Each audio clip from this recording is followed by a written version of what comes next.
बने एक दूजे के वास्ते पार्ट 1। दुल्हन के कपड़े पहने सानवी बहुत ही खूबसूरत लग रही थी।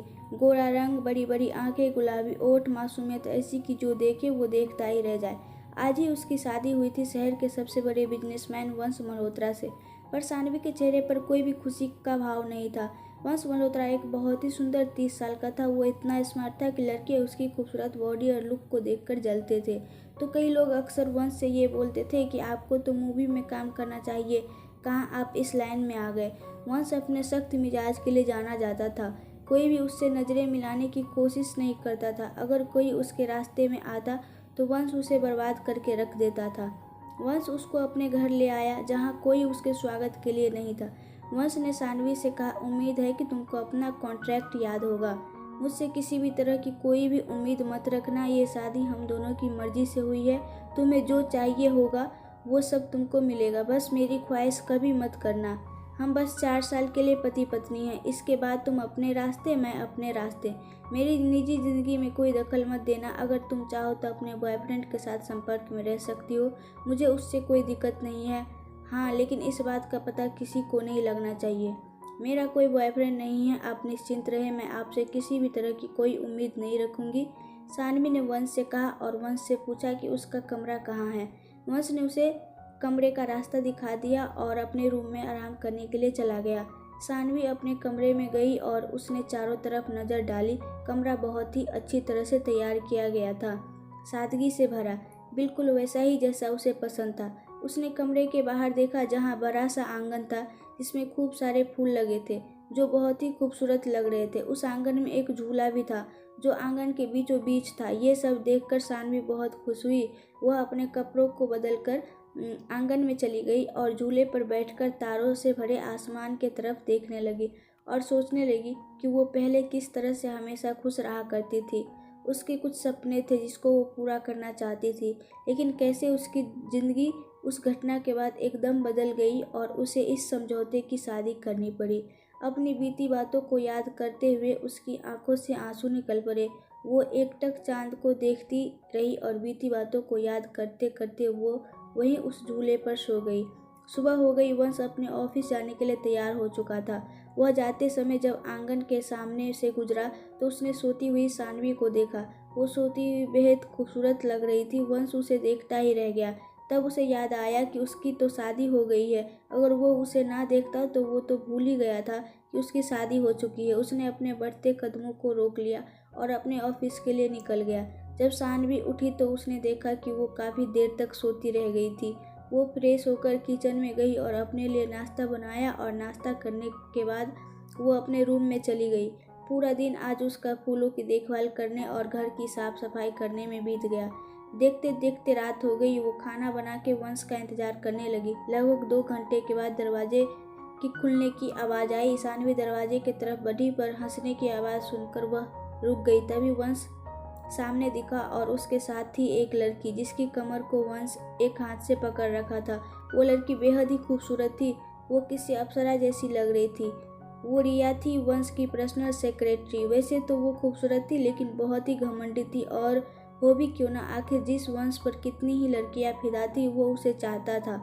रिया ने सानवी को देखा और हंसी उड़ाते हुए बोली, ये क्या वंश, देखो तो जरा, तुम्हारी बीवी तुम्हारे लिए खाना बनाकर तुम्हारा इंतजार कर रही है। लगता है ये अपनी सच्चाई भूल गई है। ये तुम्हारी असली की पत्नी नहीं है। वो सानवी की तरफ बढ़ी और उसकी आंखों में देखते हुए बोली, अपनी औकात मत भूलना। अपनी खूबसूरती का फ़ायदा उठाने की कोशिश भी मत करना। वंश सिर्फ मेरा है, सिर्फ मेरा, समझी। आइंदा वंश के करीब आने की कोशिश भी मत करना। फिर वो वंश के पास गई और बोली, वंश, आज से तुम एक मेड रख लो जो तुम्हारे लिए खाना बना देगी। कल मैं एक मेड को भेज दूंगी। सानवी की तरफ देखते हुए, तुम ऐसे ही किसी के भी हाथों का बना कुछ भी मत खाना, क्या पता तुम्हारी तबीयत खराब हो जाए। तो ऐसा बोलकर वो वंश की बाहों को पकड़ के उसे वंश के कमरे तक ले गई और अंदर से दरवाज़ा बंद कर दिया। सानवी को बहुत ही बुरा लगा। उसने अपना खाना खाया और अपने कमरे में चली गई और अपना मुंह ढककर रोने लगी और खुद पर नाराज़ होने लगी। उसने सोच लिया कि अब वो वंश के सामने जाने से बचेगी। उधर वंश रिया से नाराज़ होते हुए बोला, तुम्हें ये सब करने की क्या ज़रूरत थी? रिया, ज़रूरत कैसे नहीं थी? देखा ना तुमने कैसे वो अपने मासूम चेहरे का फ़ायदा उठा रही थी। अब वो दोबारा तुम्हारे पास आने की कोशिश नहीं करेगी, तुम देखना। फिर वो वंश के करीब आते हुए उसे किस करने लगी और बोली, तुम नहीं जानते हो इन मिडिल क्लास लड़कियों को, इनको इनकी औकात दिखाना ज़रूरी होता है। चलो अब मान भी जाओ। फिर वंश उसको अपने बाहों में भरते हुए उससे प्यार करने लगा। सुबह सुबह वंश लिविंग रूम में बैठकर चाय पी रहा था, तभी सानवी जगी और फ्रेश हुई और नहा धोकर तैयार हो गई। फिर वो रात की बात सोचकर मायूस हो गई। उसने सोचा कि वंश तो अब ऑफिस चला गया होगा, अब मैं बाहर जा सकती हूँ। ये सोचते हुए वो किचन की तरफ बढ़ी तो उसने लिविंग रूम में वंश को बैठे देखा। वो उसे नज़रअंदाज करते हुए किचन में जाने लगी। तभी वंश की नज़र सानवी पर पड़ी। उसने देखा कि सानवी एक बेहद ढीली काले रंग की शर्ट और ब्लू कलर की जीन्स पहनी थी। उसने अपने बालों का जूड़ा बना रखा था। वंश ने उसे देखा और उसे आवाज़ दी, सानवी इधर आओ, मुझे कुछ कहना है। आवाज़ बहुत ही शांत थी। उसकी आवाज़ सुनकर सानवी ठहर गई। उसने वंश की तरफ देखा जो कब से उसे ही देखे जा रहा था। सानवी बोली, बोलिए मिस्टर वंश, मैं आपके लिए क्या कर सकती हूँ। वंश ने उसकी तरफ देखा और बोला, मैंने एक मेड को रख लिया है, वो आज से काम पर आ जाएगी और ये कार्ड तुम्हारे लिए, इसमें हर महीने 10 लाख रुपए पड़ जाएंगे, ये तुम्हारे खर्चे के लिए है। सानवी ने कार्ड को देखा, फिर वंश को बोली, नहीं मैं ये नहीं ले सकती, मैं इतने पैसे का क्या करूँगी, अगर देना ही है तो मुझे आपसे एक इजाज़त चाहिए।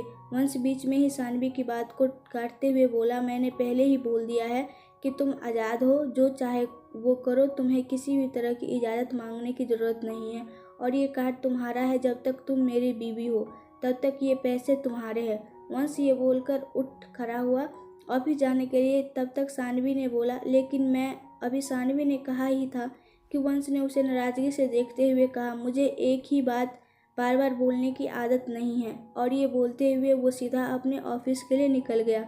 वंश के जाने के बाद सानवी ने कार्ड की तरफ देखा और उसे देख उठा लिया। आज वो खुश थी क्योंकि अब वो अपना वह सपना पूरा कर सकती थी जो हमेशा से ही बनना चाहती थी। सानवी हमेशा से ही एक फैशन डिज़ाइनर बनना चाहती थी। इसके लिए उसने पढ़ाई भी की थी और अपनी खुद की एक कंपनी भी बनाई थी। हालांकि कंपनी बहुत ही छोटी थी क्योंकि उसे कंपनी खोले ज़्यादा समय नहीं हुआ था, इसलिए वो इतनी फेमस नहीं थी। पर कुछ ऐसा हुआ था कि रातों रात उसे कंपनी बंद करनी पड़ी, क्योंकि उस घटना के बाद उसकी पूरी दुनिया ही बदल गई। पुरानी बातों को याद करते हुए उसके चेहरे पर दुख की रेखाएं दिखाई देने लगी। अब उसके पास पूरा दिन था जिसमें उसके पास करने के लिए अब बहुत कुछ था। उसने ऑनलाइन क्लास ज्वाइन की और क्लास के बाद उसने आंगन में जाकर फूलों की देखभाल में लग गई। तभी उसकी डोरबेल बजी। जब सानवी ने दरवाज़ा खोला तो उसने देखा कि सामने कमला खड़ी थी, जो कि उनके घर काम करने आई थी। सानवी ने उसे अंदर आने को बोला और उसे घर के सारे काम बता दिए। कमला को सानवी बहुत पसंद आई। उसने सानवी से खुश होते हुए उससे पूछा, मैडम जी आप चाय पियेंगी क्या? मैं चाय बहुत अच्छा बनाती हूँ। सानवी ने हंसते हुए कहा, हाँ हाँ क्यों नहीं। कमला आंटी घर का सारा काम करके घर चली गई। रात काफ़ी हो गई थी। सानवी आंगन में बैठकर तारों को देख रही थी। तभी वंश रिया के साथ घर आ गया। घर में आते ही रिया जानबूझकर वंश के गले से लग गई और बोली, वंश मुझे ज़्यादा ड्रिंक करने की वजह से चक्कर आ रहे हैं, क्या तुम मुझे उठाकर ले चलोगे? वंश ने रिया को गोद में उठा लिया और उसे अपने रूम की तरफ ले जाने लगा। रिया चाहती थी कि सानवी उसे वंश की बाहों में देखे और उसे तकलीफ हो, वो ये समझ जाए कि वंश सिर्फ उसका है, सिर्फ रिया का। जब वंश रिया को लेकर लिविंग रूम में पहुंचा तो सानवी भी आंगन से अपने रूम की तरफ जा रही थी। उसकी नज़र वंश से मिली पर वो उसे नज़रअंदाज कर अपने रूम में चली गई। ये देखकर रिया को बहुत गुस्सा आया, पर वो कर भी क्या सकती थी। वो तो सानवी को दुख पहुंचाना चाहती थी, पर उसे तो कोई फ़र्क ही नहीं पड़ा। वंश अपने रूम में चला गया। सानवी अपने रूम में गई और ये सोचने लगी कि वंश मल्होत्रा जिससे सब डरते हैं वो किस तरह से रिया को गोद में उठाए हुए शांत दिखाई दे रहा था। वो हल्का सा मुस्कुराई और अपना हेडफोन लगाकर अपना सॉन्ग सुनने लगी और धीरे धीरे उसे नींद आ गई। सुबह हो गई थी। सानवी उठी तो उसने कमला की आवाज़ सुनी, मैम आप उठ गई, मैं आपके लिए चाय ले आऊँ? सानवी ने मुस्कुराते हुए कहा, हाँ ज़रूर। कमला हंसते हुए चली गई। कमला अपना काम कर रही थी, तभी उसने वंश के कमरे से रिया को निकलते देखा। वो उसको देखकर हैरान रह गई। उसको कुछ समझ नहीं आया। उसे लगा कि वंश सर, सानवी मैम को धोखा दे रहे हैं। वो रिया को देखकर मुंह बनाने लगी। उसके मन में हजारों सवाल आ रहे थे। उसने चाय बनाया और सानवी के पास गई। तब तक सानवी तैयार हो चुकी थी। सानवी बहुत ही सादगी में रहती थी। वो कोई भी मेकअप नहीं करती थी, फिर भी वो बेहद खूबसूरत लगती थी। कमला ने जब सानवी को देखा तो वो मुस्कुराई और बोली, मैडम आप बहुत ही सुंदर है। सानवी हल्का सा मुस्कुराई और कमला को देखकर बोली, ऐसा नहीं है, बल्कि सच्चाई तो यह है कि आपकी नज़रों में सुंदरता है, इसीलिए मैं आपको सुंदर लगती हूँ। कमला ने जब यह सुना तो वो बहुत खुश हो गई, पर सानवी ने देखा कि कमला उससे कुछ कहना चाहती है पर डर रही है। तो सानवी ने कहा, क्या हुआ आंटी, क्या आप मुझसे कुछ कहना चाहती है? कमला ने डरते हुए कहा कि मैडम मैंने अभी सर के रूम से एक बहुत ही खूबसूरत लड़की को निकलते देखा। मैं कुछ सानवी उसकी बात को समझ गई कि वो क्या पूछना चाहती है, इसीलिए वो बीच में ही बोली, आंटी आप इन सब बातों की चिंता मत करिए, ये कुछ ऐसा है कि मैं आपको समझा नहीं सकती, इसलिए आप सिर्फ अपने काम पर ध्यान दीजिए। सानवी नहीं चाहती थी कि आंटी को कोई भी बात बुरी लगे, इसलिए वो प्यार से ही उनकी तरफ देखते हुए बोली, आंटी क्या मुझे कुछ खाने को मिलेगा? बहुत ज़ोरों की भूख लगी है। तभी आंटी मुस्कुराते हुए बोली, हाँ क्यों नहीं, आप चलिए मैं खाना लगाती हूँ। ये बोलकर वो किचन की तरफ मुड़ी ही थी, तब तक सानवी ने कहा, नहीं आंटी बाहर नहीं, आप मेरा खाना आज से मेरे रूम में ही लाइएगा। आंटी समझ गई और वो किचन की तरफ चली गई। सानवी आंटी की बातों से समझ गई थी कि अभी रिया गई नहीं है और वो फिर से कोई बवाल नहीं चाहती थी, इसलिए उसने आज से अपना सारा काम रूम से ही करने को सोचा। इधर रिया कल रात से ही सानवी पर नाराज़ थी। वो उसे ढूंढ कर उसे जलील करना चाहती थी, इसलिए वो उसका इंतज़ार कर रही थी। तभी वंश भी आ गया। उसने कमला से नाश्ता मांगा तो रिया बोली, अरे रुको अभी नहीं, पहले सबको आ जाने तो दो। वंश समझ गया कि वो फिर से सानवी को बुरा भला कहना चाहती है। वंश हैरान था क्योंकि वो जिस रिया को जानता था, उस रिया और सामने बैठी रिया में उसे ज़मीन आसमान का फ़र्क नज़र आ रहा था। वो जिस रिया को पसंद करता था वो बिल्कुल शांत और सबके साथ अच्छे से व्यवहार करती थी।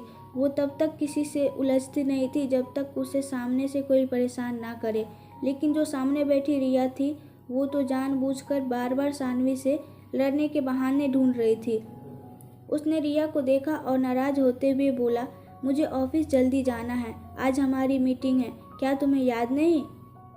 वंश को नाराज़ देख रिया डर गई। वो अभी कुछ बोलती उससे पहले ही कमला बोली, सर मुझे माफ़ कीजिए, पर सानवी मैम ने कहा है कि आज से वो अपना खाना अपने रूम में ही करेंगी।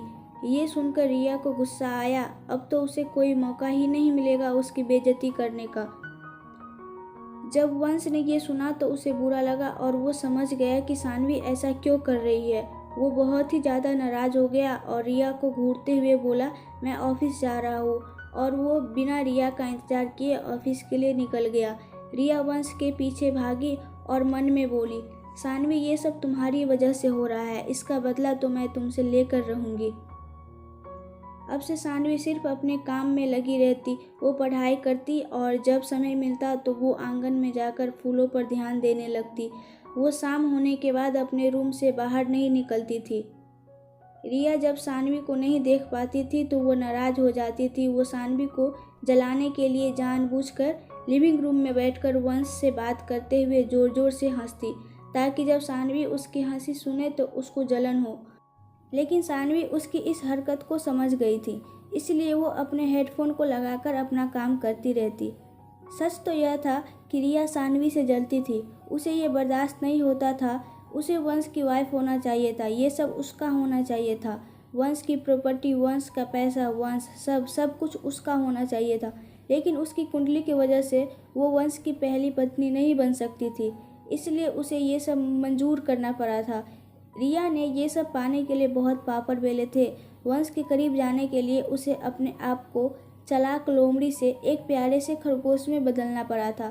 वो बस दिखावे के लिए गरीब बस्तियों में जाती और उनके लिए अच्छे काम करने का दिखावा करती, ताकि वंश उसे पसंद करने लगे। यहाँ तक कि एक बार एक काम करने वाले वर्कर को ब्लड चाहिए था, नहीं तो उसकी जान भी जा सकती थी।